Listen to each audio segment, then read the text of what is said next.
নমস্কার বন্ধুরা, ভদ্রসর study centre চ্যানেলে তোমাদের স্বাগতম। তোমাদের জন্য একটি গুরুত্বপূর্ণ আপডেট ইন্ডিয়া পোস্ট অফিসের তরফ থেকে।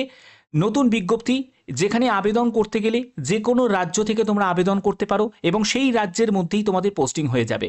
তুমি চাইলে তোমার নিজের রাজ্যের জন্য আবেদন করতে পারো, তুমি চাইলে অন্য রাজ্যের জন্যও তুমি আবেদন করতে পারো। সম্পূর্ণ গুরুত্বপূর্ণ তথ্য থাকবে এই ভিডিওতে। ভিডিওটাকে আমি দুটো স্টেপে ভাগ করেছি। একটি হচ্ছে তোমাদের জবের নোটিফিকেশনের সম্পূর্ণ ডিটেলসটা তোমাদের কাছে ডেসক্রাইব করব। পরবর্তী স্টেপে হচ্ছে কিভাবে আবেদন করতে হবে, তার যে প্রাথমিক প্রসেস সেটাও আমি দেখিয়ে দেবো। তো চলো ভিডিওটা শুরু করলাম। প্রত্যেকটি তথ্য তোমাদের কাছে তুলে ধরছি এই ভিডিওর মাধ্যমে। বন্ধুরা, আমি পিডিএফটা ওপেন করে নিয়েছি। এখানে ভালো করে দেখে নাও যে তোমাদের রিজার্ভেশন অ্যান্ড রিল্যাক্সেশন, অর্থাৎ তুমি যে ক্যাটাগরি থেকে বিলং করো না কেন, মানে এসসি, এসটি, ওবিসি, পিডাব্লিউবিডি, প্রত্যেক প্রার্থীদের জন্যই কিন্তু শূন্যপদ ভাগ করা আছে। তোমরা অবশ্যই কমেন্টে জানাতে পারো যে তোমরা কোন কাস্ট থেকে বিলং করছো। ঠিক আছে, তো দেখো তোমাদের এসসি, এসটি যারা ক্যান্ডিডেট তারা বয়সে 5 বছর ছাড় পাবে, ওবিসিরা বয়সে 3 বছর ছাড় পাবে, এবং যারা পিডাব্লিউবিডি ক্যাটাগরি থেকে বিলং করছো তারা 10 বছর, 13 বছর এবং 15 বছর তোমরা ছাড় পেয়ে যাবে তোমাদের কাস্ট অনুযায়ী। ক্লিয়ার?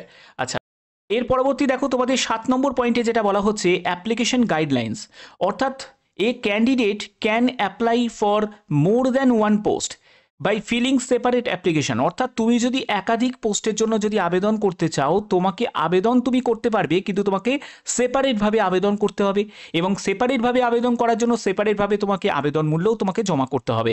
এখানে তোমাদের 1 মার্চ থেকে আবেদন শুরু হয়েছে, 21শে মার্চ পর্যন্ত তোমাদের আবেদনের শেষ তারিখ। তারপরে কিন্তু কোনো রকমভাবে কনসিডার করা হবে না। কি কি কারণে তোমাদের এই ফর্ম রিজেক্ট হতে পারে সেটাও বুঝে নাও। তোমরা যদি কোনো কারণে যদি এখানে মিস ইনফরমেশন দাও, অর্থাৎ তুমি যে পার্সেন্টেজ মার্কস ভুলভাল দাও, তুমি যদি তোমার নাম থেকে শুরু করে বা অন্যান্য যেসব ডকুমেন্টসগুলো আপলোড করেছো সেটাও যদি ফলস হয়, তাহলে সেই সব কারণে কিন্তু রিজেক্ট হতে পারে, যেটা একটা কমন ব্যাপার। এটাই কিন্তু এখানে উল্লেখ করা আছে। ওকে, এবার দেখো যে তোমাদের এখানে আবেদন মূল্য কত টাকা লাগবে। এসসি, এসটি, পিডাব্লিউবিডি ক্যাটাগরি থেকে যারা বিলং করছো তাদের 150 টাকা মতো আবেদন মূল্য লাগবে। অল আদার্স ক্যাটাগরি, মানে তুমি যদি ইউআর প্রার্থী হয়ে থাকো, ইডাব্লিউএস প্রার্থী হয়ে থাকো, ওবিসি প্রার্থী হয়ে থাকো, তোমাদের 750 টাকা মতো আবেদন মূল্য লাগবে। ক্লিয়ার? আচ্ছা,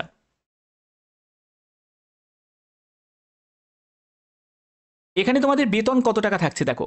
বেতন তুমি শুরুতে যেটা পাবে সেটা স্টার্টিং বেতন। দেখো, স্টার্টিং তোমাদের বেতন যেটা থাকবে সেটা হচ্ছে 30,000 টাকা প্রতি মাসে, তোমরা শুরুতেই যে বেতনটি পাবে। ক্লিয়ার? এখানে আবেদন করতে গেলে তোমাদের যে পোস্টে তোমাদের নিয়োগটি করা হচ্ছে সেটা হচ্ছে এক্সিকিউটিভ পোস্টে, এবং এখানে যোগ্যতা যেটি প্রয়োজন সেটা হলো গ্র্যাজুয়েশন। অর্থাৎ যে কোনো শাখায় তুমি যদি গ্র্যাজুয়েট হয়ে থাকো তাহলেই তুমি আবেদন করতে পারবে। এবং পরবর্তী যেটি বলা হচ্ছে নোটের জায়গাটা দেখো, এখানে তোমাদের বলছে will be given to the candidates having domicile of the state applying for. অর্থাৎ তুমি যে রাজ্যের জন্য আবেদন করবে সেই রাজ্যে যদি তুমি স্থায়ী বাসিন্দা হয়ে থাকো তাহলে তুমি অগ্রাধিকার পেয়ে যাবে। এছাড়া তুমি কিন্তু অন্য রাজ্যের জন্যও আবেদন করতে পারো। অর্থাৎ তুমি ধরো ওয়েস্ট বেঙ্গলের বাসিন্দা, তুমি আসাম স্টেটের জন্য অ্যাপ্লাই করতে পারো, তুমি চাইলে তুমি ত্রিপুরা স্টেটের জন্য অ্যাপ্লাই করতে পারো, তুমি আদার স্টেটের জন্য অ্যাপ্লাই করতে পারো, কোনো অসুবিধা নেই। কিন্তু তুমি যদি ওয়েস্ট বেঙ্গলের বাসিন্দা আর তুমি যদি ওয়েস্ট বেঙ্গলের জন্যই যদি আবেদন করো তাহলে কি হবে, তুমি অগ্রাধিকার পাবে। ক্লিয়ার? ঠিক আছে।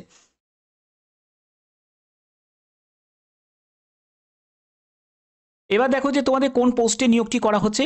যে পোস্টে নিয়োগটি করা হলো সেটা হচ্ছে এক্সিকিউটিভ পোস্টে, এবং 51টি মতো টোটাল শূন্যপদ আছে। 21 থেকে 35 বছরের মধ্যে তোমার বয়স হতে হবে 1 ফেব্রুয়ারি 2025 হিসাবে।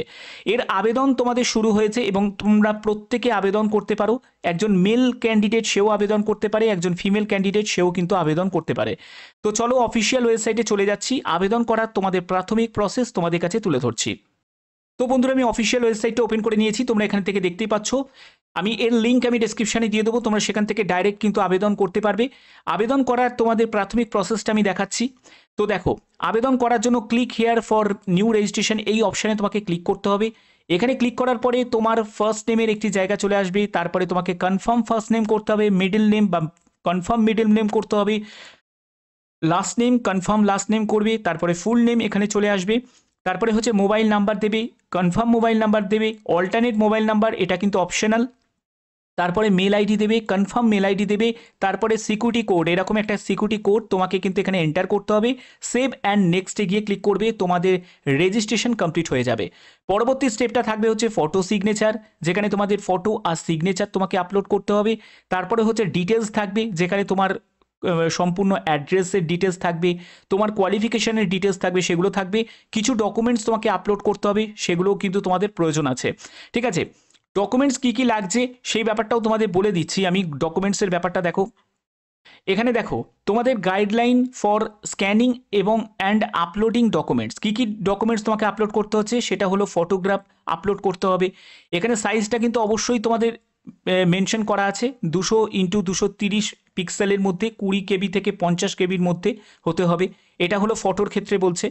তারপরে হচ্ছে তোমাদের সিগনেচার, দেখো এখানে সিগনেচার, তারপরে হচ্ছে লেফট থাম্ব ইমপ্রেশন এবং হ্যান্ড রিটেন ডিক্লারেশন, সেখানে তোমাদের বলা হচ্ছে 10 কেবি থেকে 20 কেবির মধ্যে হতে হবে। তারপরে হচ্ছে লেফট থাম্ব ইমপ্রেশন হচ্ছে 20 কেবি থেকে 50 কেবির মধ্যে হতে হবে। তারপরে হচ্ছে তোমাদের এখানে দেখো সম্পূর্ণ এখানে কিন্তু মেনশন করা আছে, এবং তোমাকে হ্যান্ড রিটেন ডিক্লারেশন আছে, সেটাও তোমাদের ইংলিশে তোমাকে লিখতে হবে এবং সাদা কাগজে লিখবে, এবং সেটাকে জেপিজি ফরম্যাটে স্ক্যান করে তোমাকে আপলোড করতে হবে। সেটা 50 কেবি থেকে 100 কেবির মধ্যে হতে হবে। আর লাগছে হচ্ছে রিজুম লাগছে, মানে বায়োডাটা লাগছে, সেটাকে পিডিএফ ফরম্যাটে 20 কেবি থেকে 500 কেবির মধ্যে হতে হবে। ঠিক আছে, আচ্ছা এখানে তোমাদের এডুকেশন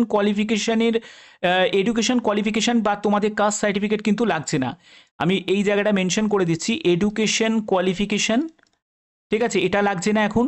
আর হচ্ছে তোমাদের কাস্ট সার্টিফিকেট যেটা সেন্ট্রাল ফরম্যাটে, সেটাও কিন্তু এখন লাগছে না।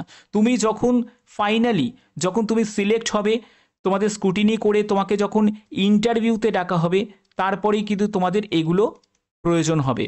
এখন কিন্তু এগুলো লাগছে না। আর এখানে কিন্তু কোনো রকম রিটিন এক্সাম কিন্তু হচ্ছে না, সরাসরি ইন্টারভিউতে তোমাদের ডাকা হবে। যারা যারা যোগ্য প্রার্থী তাদের ইন্টারভিউতে ডাকা হবে। ক্লিয়ার? তো আশা করি ব্যাপারটা বুঝতে পেরেছো। তো এগুলো তোমাদের ভরিয়ে নেওয়ার পরে তারপরে কি করবে, তারপরে সেভ অ্যান্ড নেক্সটে গিয়ে ক্লিক করবে, তোমাদের এখানে রেজিস্ট্রেশনটা কমপ্লিট হবে। রেজিস্ট্রেশন কমপ্লিট করার পরে তোমাদের ফোনেতে যে ফোন নাম্বারটা তুমি এন্টার করেছো, সেই ফোন নাম্বারে তোমাদের দেখবে একটি এসএমএস আসবে, যেখানে তোমরা রেজিস্ট্রেশন নাম্বার এবং পাসওয়ার্ড পেয়ে যাবে। সেটাকে অবশ্যই তোমরা নোট ডাউন করে রাখবে। তারপরের স্টেপটা যেটা থাকবে সেটা তোমাকে নেক্সট করতে হবে। নেক্সট করার পরে তোমাদের কি করতে হবে, দেখো এখানে ফটো আর হচ্ছে সিগনেচার, যে সাইজগুলো বললাম সেই সাইজে তোমাদের আপলোড করতে হবে। পরবর্তী যেটা স্টেপটা থাকবে সেখানে হচ্ছে ডিটেলস ইনফরমেশন তোমাদের প্রোভাইড করতে হবে, যেখানে তোমাদের সম্পূর্ণ তোমাদের অ্যাড্রেসের ডিটেলসটা থাকবে, এডুকেশন কোয়ালিফিকেশন থেকে শুরু করে সেই সব ডিটেলসগুলো থাকবে, এবং তোমাদের আরও কিছু আপলোড ডকুমেন্টস থাকবে, যেখানে তোমাদের থাম্ব ইমপ্রেশন থাকবে, হ্যান্ড রিটেন ডিক্লারেশন, সেটাকে স্ক্যান করতে হবে, এবং তোমাকে রিজিউম মানে বায়োডাটা, ঠিক আছে, সেটাকেও তোমাদের স্ক্যান করতে হবে, স্ক্যান করে আপলোড করতে হবে। যেগুলো সাইজ আমি অলরেডি ক্লিয়ার করে দিয়েছি। তারপরে তোমাদের পেমেন্ট অপশানে তুমি চলে যাবে, পেমেন্ট করতে হবে। তো সেটাও তোমাদের বলে দিয়েছি যে কোন কোন কাস্টের জন্য কত টাকা তোমাদের আবেদন মূল্য লাগছে। তো এই হচ্ছে তোমাদের সম্পূর্ণ ডিটেলসটা আমি তোমাদের কাছে বললাম। দেখো আমি প্রাথমিক প্রসেস এর জন্য বললাম, নাহলে ভিডিওটা অনেক বড় লেন্দি ভিডিও হয়ে যাবে। তার জন্যই আমি মেন প্রাথমিক যে প্রসেসটা আমি তোমাদের কাছে তুলে ধরলাম। তো আশা করি তোমাদের ব্যাপারটা ক্লিয়ার করতে পেরেছি। তোমরা